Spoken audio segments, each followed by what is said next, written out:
Bonjour à tous, bienvenue pour ce nouvel audio. Alors aujourd'hui je vais faire un petit audio assez court et assez simple sur un sujet que je vous avais promis, donc c'est sur Aldous Huxley et en particulier sur le meilleur des mondes, son livre le plus connu qui a été rédigé en 1931 et publié en 1932, donc ça va bientôt faire 90 ans que ce livre est sorti. Et donc selon moi c'est la dystopie, donc c'est la contre-utopie, on peut dire, la plus réaliste jamais écrite. On y va même plus loin que le fameux 1984 de Orwell, parce qu'on peut dire que le 1984 de Orwell va représenter les dictatures à l'ancienne, du type communiste ou nazi, avec la propagande, avec un État fort qui contrôle, le fameux Big Brother, alors que le meilleur des mondes va s'attacher beaucoup plus à la servitude volontaire et au fait que les peuples aiment, réclament et quémandent leur propre esclavage. Alors déjà le titre, donc c'est Brave New World en anglais, traduit par Le meilleur des mondes, ce fameux livre d'Huxley. Donc on peut dire que c'est un titre tout à fait ironique, d'ailleurs comme le titre du livre, que certains présentent comme un programme politique, mais qui en fait est plutôt une condamnation de ce qui semble pour Huxley le futur de l'humanité.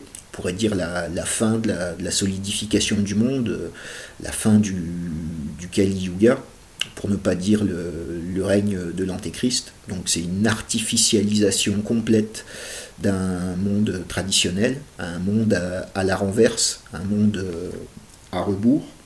Donc ce titre est tiré de La Tempête de Shakespeare, cette expression Brave New World. Dans ce livre d'ailleurs, ça provient je crois de l'acte 5, scène 1, donc, qui est utilisé d'ailleurs de façon ironique. Et en français ça a été traduit par Le meilleur des mondes, et on peut y voir aussi une référence à une expression de Candide de Voltaire qui parle du meilleur des mondes possibles. Alors déjà ce qu'il faut remarquer, ce qui est très intéressant et assez, j'allais dire prophétique, c'est l'organisation du monde, où on voit un État mondial, donc un gouvernement mondial, divisé en blocs continentaux. Quelques régions de la Terre sont épargnées par ce contrôle absolu technocratique, et c'est ce qu'on appelle des réserves. Donc c'est des endroits où le climat et la géologie n'est pas assez bonne pour s'implanter, donc on met des grosses barrières électrifiées et on laisse les gens donc dans ces réserves, donc des gens qui reviennent à l'état, on va dire, sauvage, qui sont exclus du meilleur des mondes. On notera aussi au niveau temporel que c'est la fin de l'histoire, de l'histoire classique, on va dire. D'ailleurs, elle est interdite et elle n'est plus enseignée à l'école. Et donc, le livre se passe en l'an 632 de notre Ford. Et donc on a fini avec notre Seigneur Jésus-Christ, on va dire, et le fait de comptabiliser le temps à partir de la naissance du Christ. Et donc on a à partir maintenant du modèle de la Ford T, du lancement de la série de la Ford T par Henry Ford. Henry Ford qui est le père, on va dire, du taylorisme, de la division des tâches, la division du travail et du behaviorisme, parce qu'on sait que dans les usines Ford, il y avait à la fois une division des tâches, une rationalisation du travail, mais également un contrôle social des employés, avec des contrôleurs qui venaient vérifier les bonnes mœurs des employés. Donc c'est tout un symbole. Et donc Ford est plus ou moins divinisé. Et donc on remarque donc que c'est la fin du christianisme, qui est jugé peut-être trop austère et trop spirituel. On remarque également que les croix latines sont coupées à leur sommet pour faire justement des T. Et ça, bien sûr, pour les gens qui connaissent un peu le symbolisme, ça veut dire que c'est la coupure et la fin de l'âme haute qui va représenter la branche verticale au-dessus de l'horizontale. Voilà, d'ailleurs, dans le meilleur des mondes, il y a toujours une pseudo-religion, parce que bien sûr, les êtres humains, comme je le dis tout le temps, sont des homo religiosus, donc ils ont besoin d'une pseudo-religion, d'une pseudo-spiritualité, et ça va se faire dans des espèces de cérémonies publiques organisées par des chantres, donc des espèces d'aèdes ou de bardes qui dirigent les cérémonies. Je crois que c'est une fois par semaine. Et pendant ces cérémonies, le public prend du soma à haute dose. Donc, comme je vais en parler après, du soma, c'est la drogue utilisée à l'intérieur du meilleur des mondes avec des formules très simples et très hypnotiques. On pourra même parler presque de cérémonies chamaniques, mais totalement horizontalisées et complètement, j'allais dire, presque farfelu, quoi. Donc on voit que donc, le meilleur des mondes, on pourrait l'appeler comme un espèce de techno-messianisme, comme je l'ai dit, une singerie d'une société traditionnelle. Je peux même reprendre une formule d'un des personnages qui dit tout le monde appartient à tout le monde. Donc c'est une société qui est organisée, donc, comme je l'ai dit, avec le soma. C'est une drogue, on va dire une drogue d'État qui est donnée aux gens pour supporter leurs conditions. Donc je crois que une prise de soma, c'est quelque chose qui va détendre. Donc ça va plutôt représenter les drogues douces. Une prise un peu plus forte de soma, ça va amener des hallucinations, toujours un espèce de bien-être. Et là, ça pourrait renvoyer aux drogues psychédéliques, au LSD, ce qu'on pourrait appeler des drogues dures, hein, comme la cocaïne ou l'héroïne. Et je crois que quand on prend 3 pilules, à forte dose, là on est complètement, j'allais dire endormi. Là c'est le trou noir. Et donc encore une fois, on a une singerie, rien qu'avec l'utilisation du mot soma, qui dans les doctrines hindoues représente le breuvage d'immortalité, donc le breuvage des dieux. Et là on voit que c'est une simple drogue. On remarquera aussi dans cette société qu'elle est divisée en castes, donc comme dans les sociétés traditionnelles, sauf que là on n'a plus de reproduction sexuée.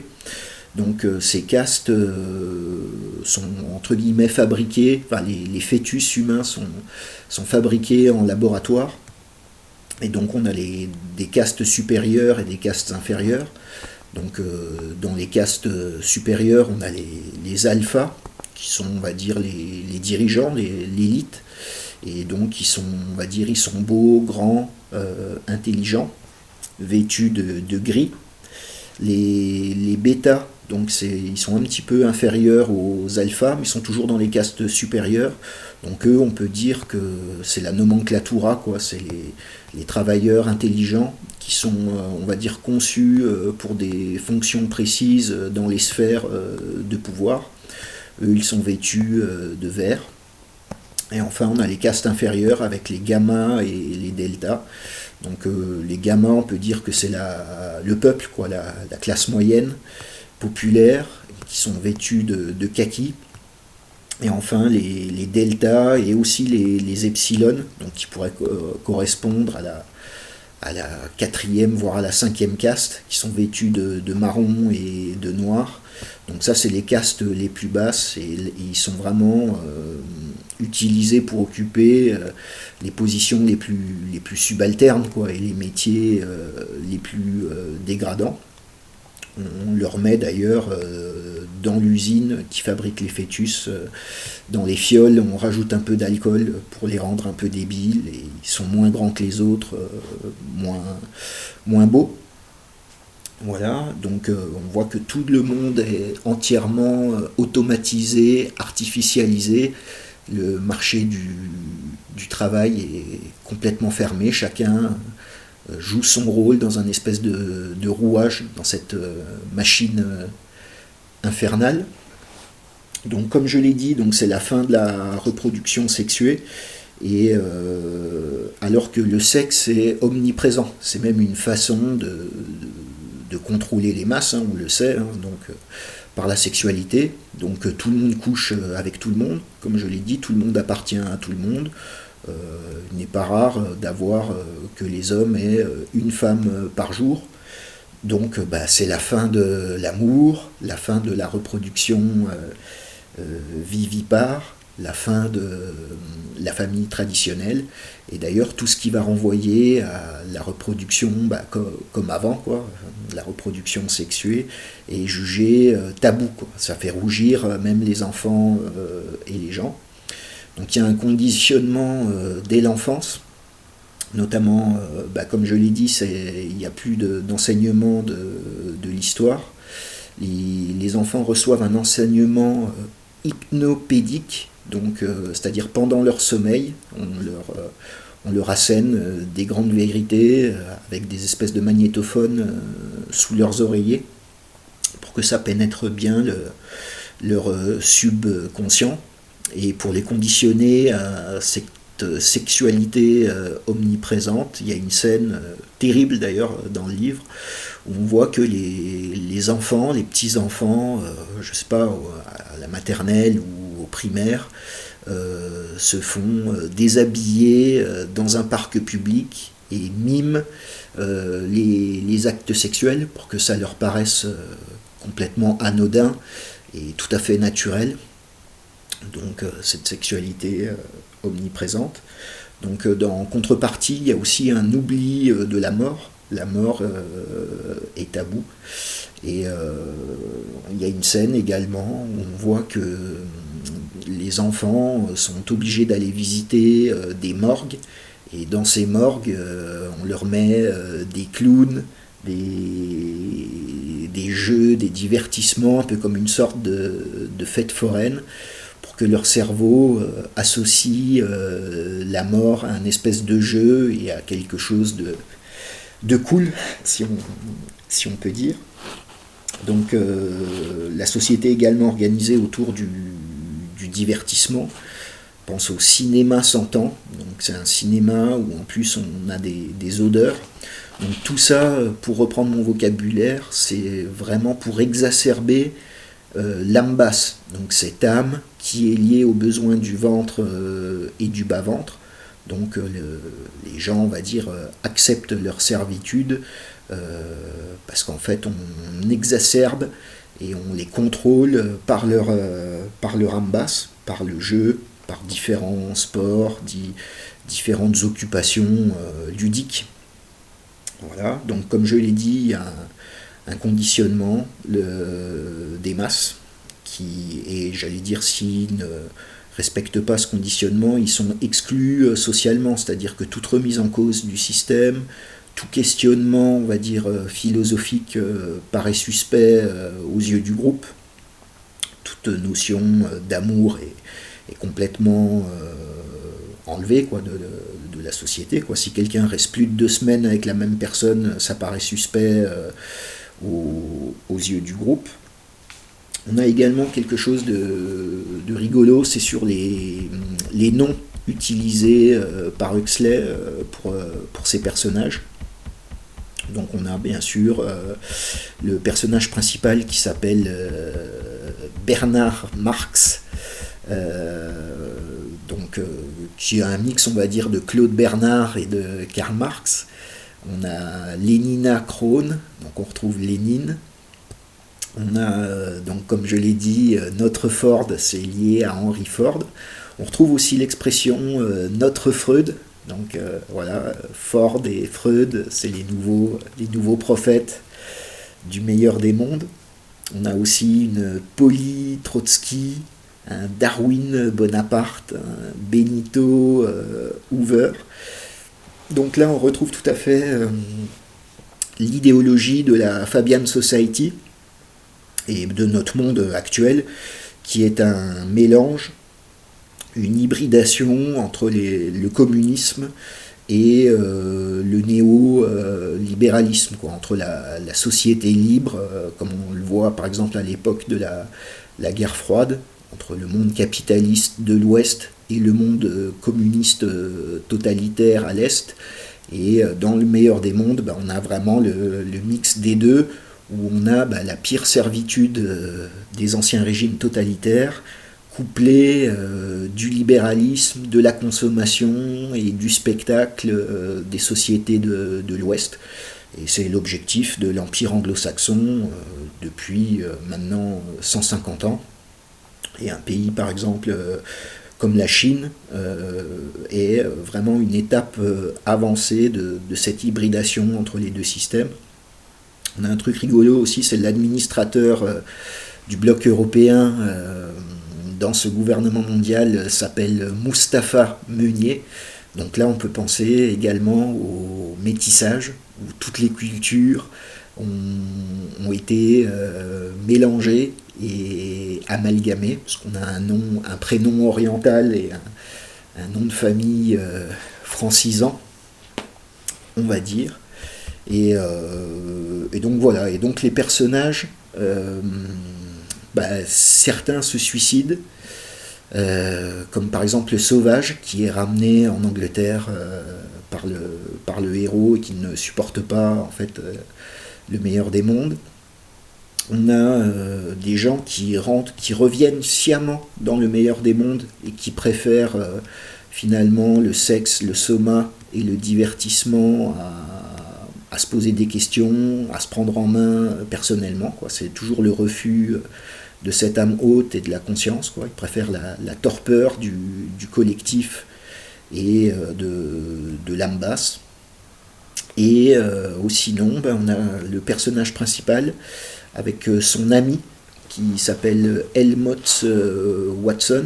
Donc d'ailleurs, Helmholtz Watson, c'est un mix entre Hermann von Helmholtz, qui est un biologiste allemand, je crois, et John Watson, le père du behaviorisme, donc on pourrait dire du comportementalisme anglo-saxon.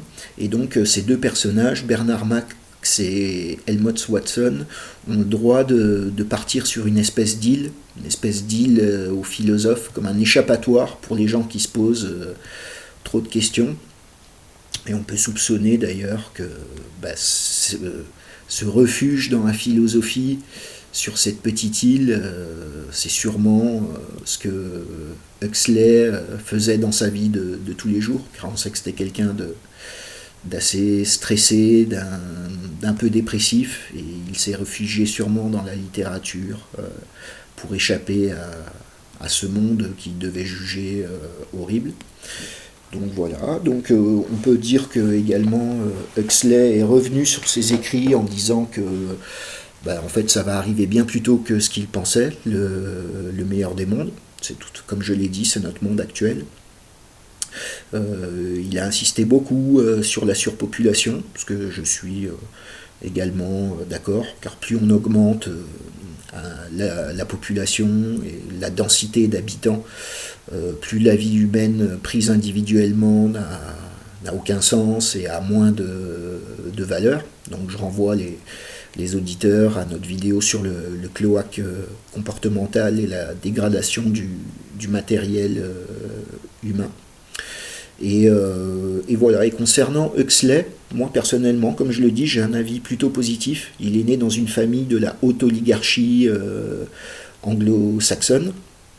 C'était le petit-fils de Thomas Huxley, celui qui a inventé, qui a mis en avant le darwinisme. Je crois qu'il était surnommé le bulldog de Darwin, donc c'est lui qui a on va dire, démocratisé le darwinisme, son grand-père.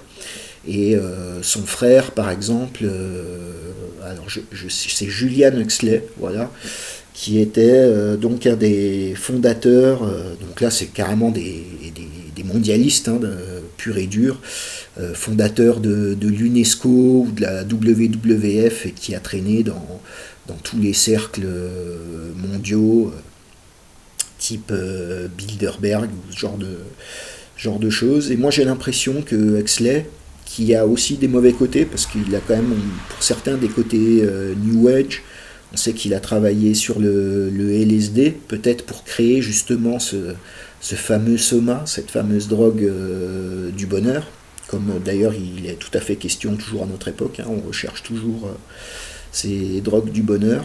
Mais moi ce qui me fait dire qu'il est ironique de bonne foi, et qu'on pourrait dire que c'est un peu le vilain petit canard de sa famille, c'est qu'il a écrit un livre qui s'appelle La philosophie éternelle, Sophia Pérenniste. Donc vous voyez, c'était un pérennialiste, Aldous Huxley. Je conseille d'ailleurs ce petit livre que je mets dans ma bibliographie, La philosophie éternelle. C'est une bonne introduction à la pensée traditionnelle. Et il a également écrit un livre assez bizarre, mais que je vous invite à lire, qui s'appelle L'éminence grise. Donc c'est la biographie de François de Tremblay, qui était l'éminence grise du cardinal Richelieu. D'ailleurs l'expression éminence grise vient de ce père François de Tremblay. Et on voit que c'est quelqu'un qui, pour l'avènement d'un espèce de messianisme, comme c'était à l'époque à la mode, à la Renaissance, a fait le diviser pour mieux régner, s'alliait quelquefois aux protestants, des fois les combattait, et on voit la déchéance spirituelle et psychologique de ce personnage qui a honte de lui, de faire le mal en vue de l'avènement d'un bien futur. Et on peut penser que cette biographie du père de Joseph de Tremblay est peut-être une autobiographie de Aldous Huxley. Donc je vous invite à lire ce livre. Et donc concernant le meilleur des mondes, on y est quasiment, hein, franchement. On peut remplacer le soma par tout ce qui est drogue actuelle, les antidépresseurs. Le sexe, voilà, c'est les applications genre Tinder, la pornographie, les sites genre Pornhub, tout ce qui est refus de la reproduction sexuée, on peut renvoyer à la GPA et la PMA, et même au projet de création d'utérus artificiel. Au niveau du conditionnement des masses, là on le voit avec la crise du Covid, on est en plein dedans, avec des injonctions contradictoires, des mots valises, la pensée unique, et bien sûr, si on remet en doute ce que nous disent nos gouvernants, on est tout de suite taxé de complotistes, donc on est entre guillemets exclu du groupe, et voilà quoi.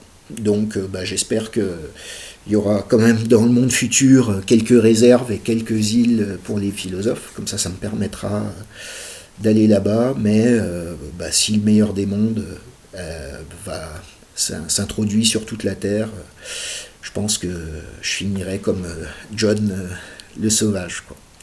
Voilà, écoutez, je vous remercie pour votre écoute. C'était vraiment en one shot, donc c'était vraiment une petite vidéo tranquille.